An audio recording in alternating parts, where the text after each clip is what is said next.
বাংলাদেশেও বর্তমানে এক অবৈধ গোষ্ঠী মসজিদকে অবৈধ বলে। মসজিদ অবৈধ না, ওরা নিজেরা অবৈধ। মসজিদ অবৈধ নয়, অবৈধরাই শুধু অবৈধ দেখে। তোমাকে মনে রাখতে হবে, মসজিদ অবৈধ হলেও নামাজ এবং মুসল্লি অবৈধ হয় না। মসজিদ অবৈধ হলেও মুসল্লি এবং সালাত নামাজ অবৈধ হয় না, কিন্তু নির্বাচন অবৈধ হইলে ওই দল ওই ক্ষমতা অবৈধ হয়। তোমাকে মনে রাখতে হবে, নামাজ মন্দিরেও হয়, গোটা ভূমির মধ্যে নামাজ হয়। খ্রিস্টানদের জমির মধ্যে নামাজ হবে, আর ইহুদিদের জমির মধ্যে নামাজ হবে। আর তোমাদেরকে মনে রাখতে হবে, খুব ভালো মতো মনে রাখতে হবে যে গোটা দুনিয়া সব আমার আল্লাহর। এই গোটা জমিন কার? এই কারণেই কোন মানুষ মারা গেলে, মুসলমান মারা গেলে, আপনি ইচ্ছা করলে কাউকে জমি দিতে পারবেন না। কেন? কারণটা কি? যেহেতু মানুষ মারা গেলে নিজের জমিন থাকে না, জমিন হয়ে যায় কার? আল্লাহ তোমাকে ব্যবহার করার সুযোগ দিয়েছে, এর জন্যই তোমার মন মতো বন্টন করতে পারবে না অরিজদের মধ্যে। আল্লাহর জমিন আল্লাহ যেইভাবে বন্টন করার নিয়ম করছে ওইভাবেই বন্টিত হবে। ইচ্ছা করলে তুমি তোমার অরিজদের মধ্যে তোমার জমিন বন্টন করতে পারবে না। কাজে আমি অবৈধতাকে বলবো, ওই অবৈধ ব্যক্তিকে বলবো।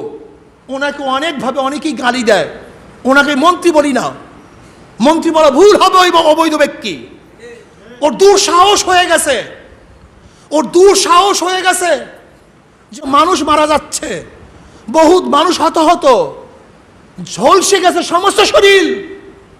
সেই মানবতা ওর মধ্যে উদয় হয় নাই, মানবিক দৃষ্টিতে তাকানোর সুযোগ পায় নাই। ওই ইসলামের দুশ্মনের বাচ্চা, ইসলামের দুশ্মনের সাথে আঘাত করা বাচ্চা, ইসলামের দুশ্মন, মুসলমানের দুশ্মন, মুমিনের দুশ্মন, আল্লাহর দুশ্মন, মসজিদের দুশ্মন।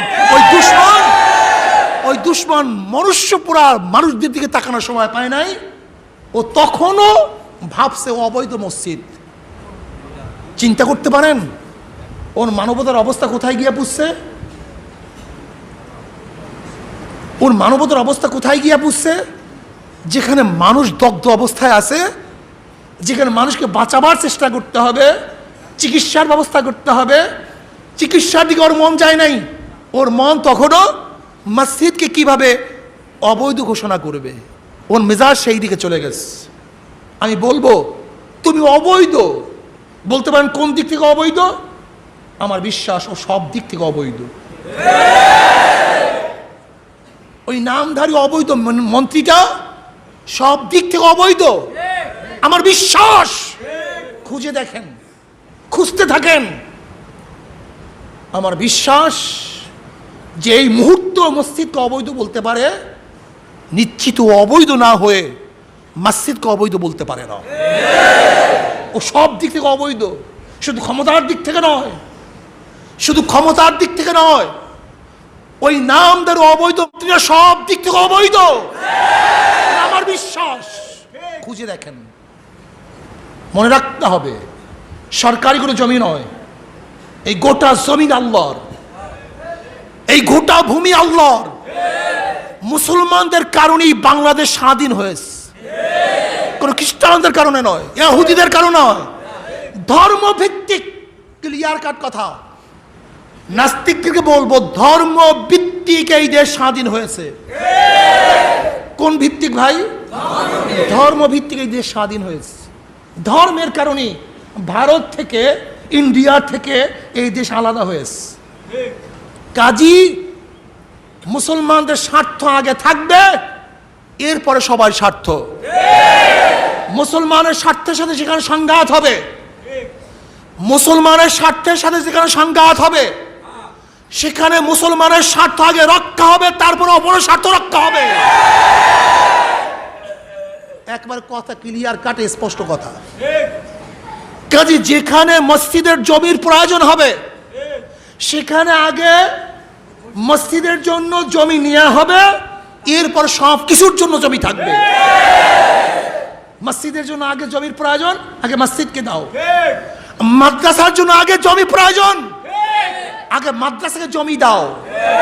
যেহেতু এ দেশ ডিভাইডেড হয়েছে, ভাগ হয়েছে ধর্মকেন্দ্রিক, ইসলামের কারণে, মুসলমানদের কারণে, কাজে মুসলমানের ধর্ম আগে প্রায়োরিটি পাবে, প্রাধান্য পাবে, তারপর সব কিছু পিছনে থাকবে।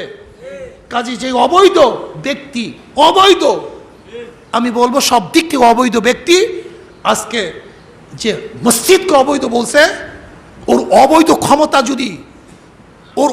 ক্ষমতা যদি ধ্বংস না করা হয়, তাহলে এমন আন্দোলন গড়ে তুলবো শেখ হাসিনা সহ গদি ছাড়তে বাধ্য করবে ইনশাআল্লাহ,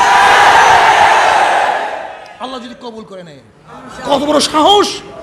যেখানে মুসল্লিরা দগ্ধ হয়ে পুড়ে পুড়ে মরতেছে, সেখানে গিয়ে সেই সমবেদনা জ্ঞাপনের পরিবর্তে সে অবৈধ মসজিদের ঘোষণা দেয়।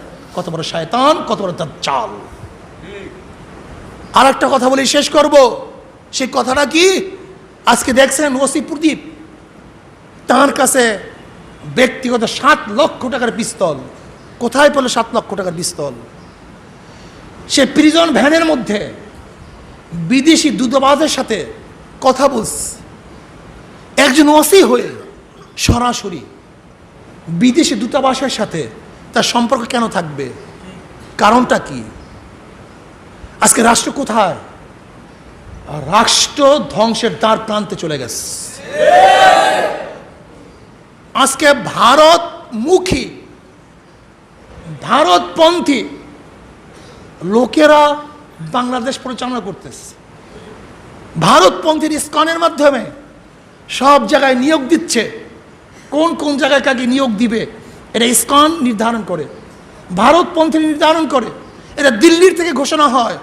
আমি বাংলাদেশের প্রত্যেকটা মানুষকে বলবো, নাগরিককে বলবো, এখনো যদি সচেতন না হও, সিকিমের মতো একদিন এই দেশ হয়ে যাবে। তখন যেরকম ফিলিস্তিনিরা নিজেদের দেশে জন্মগ্রহণ করেও আজকে নিজেদের দেশে তারা পরাধীন, যদি তোমরা সচেতন না হও, ওই ফিলিস্তিনের মতো যেরকম নিজেদের দেশে থেকেও আজকে ভিনদেশীদের সাথে লড়াই করতে হয়, বন্দী হতে হয়, মরতে হয়।